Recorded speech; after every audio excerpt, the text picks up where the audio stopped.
Thank you, Senator Mullen. Senator Budd, please. Thank you, Mr. Chairman, and good morning, Ms. Creedon and Senator Kyle. It's good to see you both. And again, thank you for your work on America's strategic posture, the report.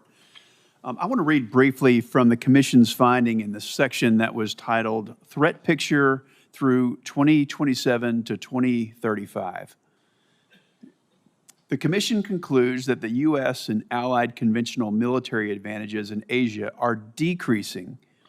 At the same time, the potential for two simultaneous theater conflicts is increasing. That's a stark statement, but it's one that bears repeating. So put slightly differently, as China's military capability is getting stronger, without significant change in investment, America's strategic advantages and ability to deter adversaries worldwide is weakening.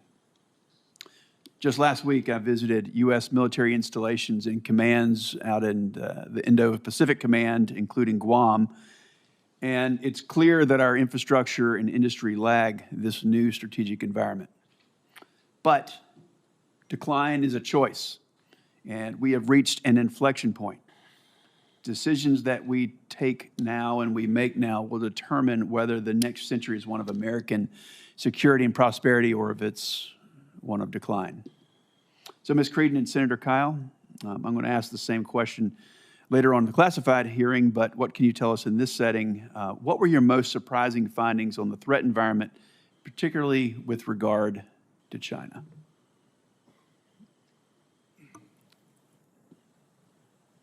So in a nutshell, it's the rapidity with which China is growing all of its capabilities and how we as a nation have missed some of those signals about how fast that they really are growing and how extensive their growth is, and how capable some of their systems really are.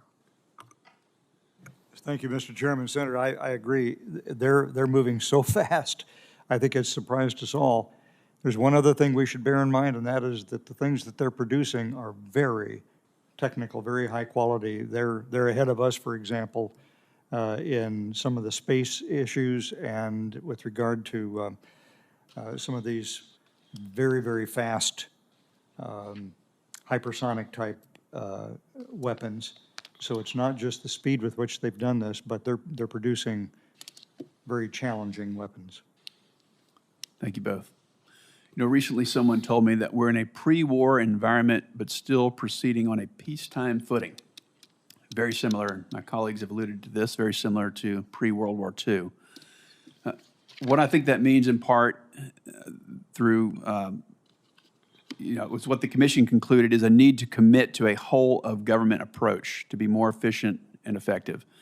Would you both agree? Absolutely. I think this is one of the things that really needs to be well thought out, is how we as a nation use all of our tools for deterrence. Because at the end of the day, this is what this is all about. It is deterrence. It is to prevent that war. And we have a lot of tools. We have a lot of capability. We just have to figure out a way to do it in an integrated fashion, and that was one of our recommendations. We spent a lot of time even thinking about how you incorporate sanctions into a strategy. It's the diplomatic effects into a strategy. So it is across the board. How do we think about being more effective as a whole of government? Thank you, Mr. Chairman, Senator. That's exactly the example I was going to give. Whole of government means, for example, that the Department of Treasury and the Department of Commerce have to help the Department of Defense in identifying places where we can stop sending American technology to China for its use in developing new technologies to support their military. So, Senator Kyle, assuming we remain in a resource-constrained environment in the short term, we've had massive deficits leading to massive debt. So with that environment, this resource-constrained, what do you think would be the highest payoff investments we can make now to preserve options for ourselves and in the future? Well, of course, this is something that I've personally been involved in for a long time, but I believe our commission believes so strongly in the recommendations that we've made here that they would probably support this answer. Given the fact that deterring nuclear war has to be the top priority for the United States government, and given the fact that deterring nuclear conflict starts with having a conventional and nuclear capability or posture sufficient to do that, it has to be the #1 priority for the government, including in terms of allocating resources. So therefore, in a time of constrained budgets, if you consider this to be the most important thing that we can do, you've got to act accordingly and allocate the resources necessary to accomplish the job. Thank you both. Yes, if you allow.